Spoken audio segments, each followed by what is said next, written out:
first thing we did was we started preparing our own response plan.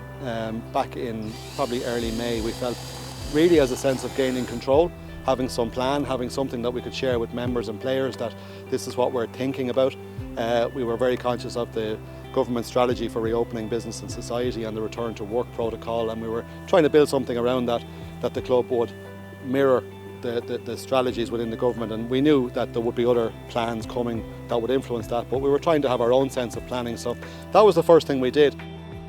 We kind of have a habit of using technology to get in touch with our players, so we, especially about returning, when it comes to health, like everyone needs to be heard. You can't really, it wasn't an issue, usually you go through senior players or your leaders to make some kind of smaller decisions, but we thought, speaking to Declan, that everyone needed to be consulted. It was one of the things that came from one of our earlier meetings as a committee. So we just put together Google Forms, individual, every player can have their feedback about if, it was really about if they're comfortable coming back to play with a hypothetical scenario of the virus still around without a vaccine. Overwhelmingly, like yes, but it was the right way to do it, so everyone had a voice.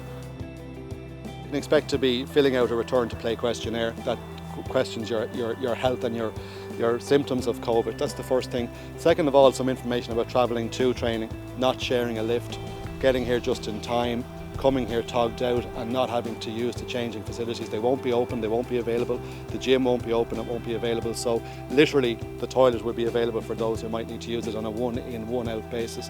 So it'll be very much a sense of just in time, get here in time, be ready to train, leave, go home. That's really what will look different. They will be, of course, expected to sanitise their hands when they get here and when they're leaving, and to stay away from training if they have any symptoms, and to make sure that we have our contact groups absolutely spot on, that we have our logs in place for each group, that they're kept to the limited numbers, kept in their group, they never leave that group, so we have the contact tracing afterwards if it ever arises that we need to do that.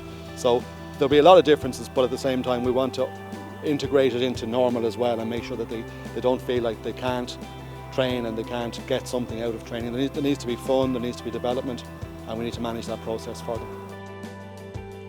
We're limited with our numbers, the same as we are with the seniors, but by the time they come back things might have changed a little bit with the regulations and stuff in regards to for the government, so I presume that'll be the same for the youths and the minis then as well.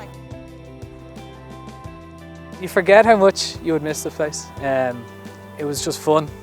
We came down, we marked just right here, we marked our 2 metre gapping between lads, just to have a feel for what it's going to be like. It just takes a little bit getting used to, and that's fine. People change over 3 or 4 months, so some lads put on weight, some lads have lost a lot of weight, but it was just good fun. You forget what it's like, so it was a really good idea to actually come down and make the effort to meet.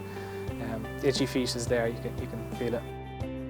Can't wait. It's just been, terrible having no rugby and no sport in general, but the club is always a hive of activity, and it's sad to see nobody in here, and but please God we'll get that all back to normal now in the next couple of months.